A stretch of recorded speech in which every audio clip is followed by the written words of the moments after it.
Class ninth का important topic types of forces यानी forces के टाइप क्या हैं ये हम पढ़ने वाले हैं।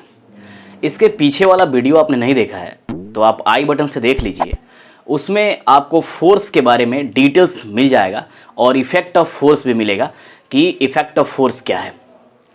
यानी क्लास नाइन्थ का चैप्टर 9 होगा और चैप्टर का नाम है force and laws of motion और हमको यहाँ से पढ़ना है यानी कि टाइप्स ऑफ फोर्सेस। तो स्ट्रेंथ और मैग्नीट्यूड के बेसिस पे फोर्स के दो टाइप है। There are two types of forces. First है बैलेंस फोर्स और सेकंड है अनबैलेंस फोर्स। दोनों को हम डिटेल्स में पढ़ेंगे कि बैलेंस क्या है, अनबैलेंस क्या है। अगर आप दोनों को डिटेल्स में पढ़ लेते हैं तो दोनों का डिफरेंस आप लिख सकते हैं, यानी एक तरफ बैलेंस का लिख सकते हैं, दूसरे तरफ अनबैलेंस का लिख सकते हैं। तो सबसे पहले हम जानेंगे बैलेंस फोर्स क्या है।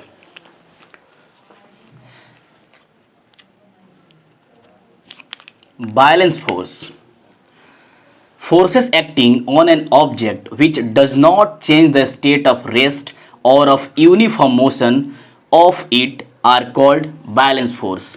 जैसे अगर हम किसी ऑब्जेक्ट पे फोर्स लगाते हैं तो ऑब्जेक्ट रेस्ट में है तो उसको हम चेंज नहीं कर सकते।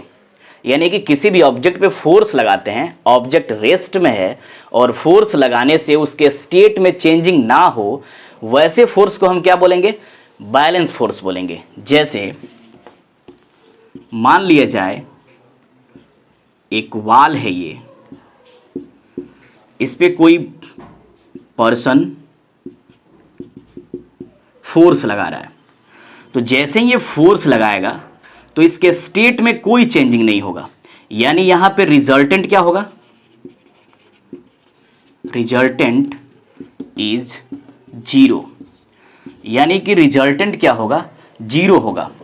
जब भी कोई ऑब्जेक्ट पे फोर्स लगाया जाए और रिजल्टेंट जीरो हो जाए, जैसे इस वाल को हम पुश करते हैं तो वाल में मूवमेंट नहीं होगा, वाल रेस्ट में है और पुश करेंगे तो इसमें मूवमेंट ही नहीं होगा, यानी कुछ रिजल्ट ही नहीं दिखेगा। तो वैसे फोर्स को हम क्या बोलेंगे, बैलेंस फोर्सेस। बैलेंस फोर्सेस में क्या होता है कि अगर एक ऑब्जेक्ट पे फोर्स लग रहा है तो ऑब्जेक्ट का फोर्स अगर मान लिया जाए F2 है और जो हम फोर्स अप्लाई कर रहे हैं वो फोर्स क्या है, F1 है। यानी मेरा फोर्स जो हम किसी ऑब्जेक्ट पे लगा रहे हैं F1, ऑब्जेक्ट भी हमारे तरफ फोर्स लगा रहा है, उसका फोर्स क्या है, F2।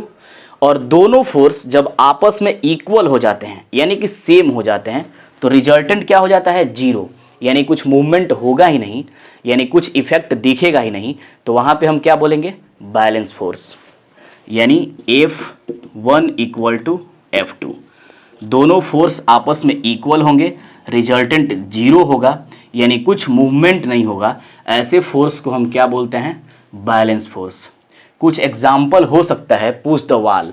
अगर आप वॉल को पुश करते हैं तो वॉल में कोई मूवमेंट नहीं होगा, तो वहाँ हम क्या कह सकते हैं कि जो मेरे द्वारा लगाया गया फोर्स है वह क्या है, बैलेंस फोर्स है।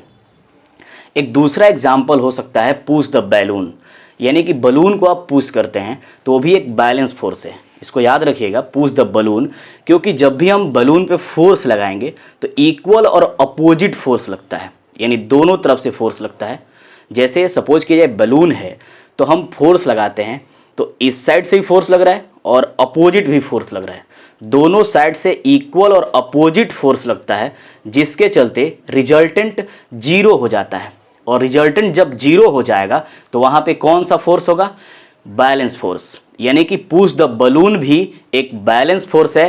कारण यह है कि फोर्स इक्वल और अपोजिट लग रहा है, यानी दोनों फोर्स अपोजिट लग रहे हैं, साथ में इक्वल है, तो इसीलिए पुश द बलून क्या होगा, बैलेंस फोर्स होगा। यानी अब बैलेंस फोर्स समझ गए हैं। और बैलेंस फोर्स में डायरेक्शन क्या होता है, अगर एक फोर्स हम किसी डायरेक्शन में लगाते हैं तो दूसरा फोर्स अपोजिट डायरेक्शन में लगता है। यानी कि इसमें डायरेक्शन क्या होगा, अपोजिट। यानी एक फोर्स किसी डायरेक्शन में होगा तो दूसरा फोर्स क्या होगा, उसके अपोजिट डायरेक्शन में होगा। डायरेक्शन लिख सकते हैं हम, डायरेक्शन ऑफ फोर्सेस अपोजिट, यानी कि जो डायरेक्शन होगा दोनों फोर्स का वह एक दूसरे क्या होगा, अपोजिट होगा। नेक्स्ट हम देखेंगे अनबैलेंस फोर्स। अनबैलेंस फोर्स क्या है? The resultant of two opposite forces acts on an object and brings it in motion, this opposite forces are called unbalance forces. जैसे किसी भी ऑब्जेक्ट पे आप फोर्स लगाते हैं, जैसे ही फोर्स अप्लाई किए ऑब्जेक्ट के स्टेट में चेंजिंग हो गया, यानी कुछ रिजल्ट दिखा, यानी पोजीशन P पे है तो यहाँ पे पोजीशन Q पे ऑब्जेक्ट आ गया।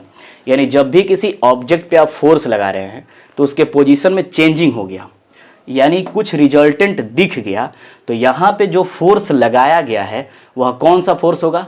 Unbalance forces.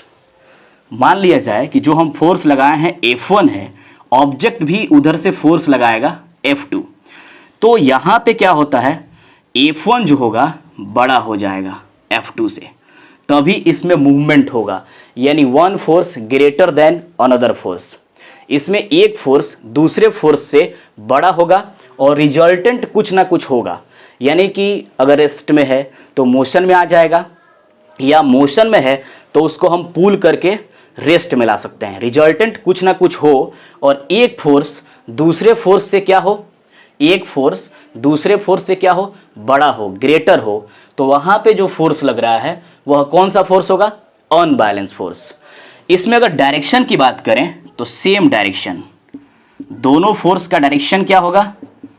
सेम हो जाएगा। जैसे सेम डायरेक्शन कैसे होगा? अगर हम फोर्स लगाते हैं ईस्ट डायरेक्शन में, ईस्ट डायरेक्शन में, तो ये ऑब्जेक्ट भी ईस्ट डायरेक्शन में मोशन कर जाएगा, यानी जिस डायरेक्शन में हम फोर्स लगाएंगे तो ऑब्जेक्ट में अगर मूवमेंट होता है तो ऑब्जेक्ट भी उसी डायरेक्शन में होगा, यानी जिस डायरेक्शन में हम फोर्स लगाते हैं तो जो मूवमेंट कर रहा है ऑब्जेक्ट वो भी सेम डायरेक्शन में होगा। तो हम कह सकते हैं कि दोनों फोर्सेस का डायरेक्शन क्या होगा? सेम होगा। अगर आपको ये लिखना है तो आप इसको लिख लीजिए। मुझे आशा है कि आप बेहतर समझे हैं। जो भी डाउट होता है आप कमेंट सेक्शन में कमेंट कीजिएगा। मिलेंगे फिर नेक्स्ट वीडियो में।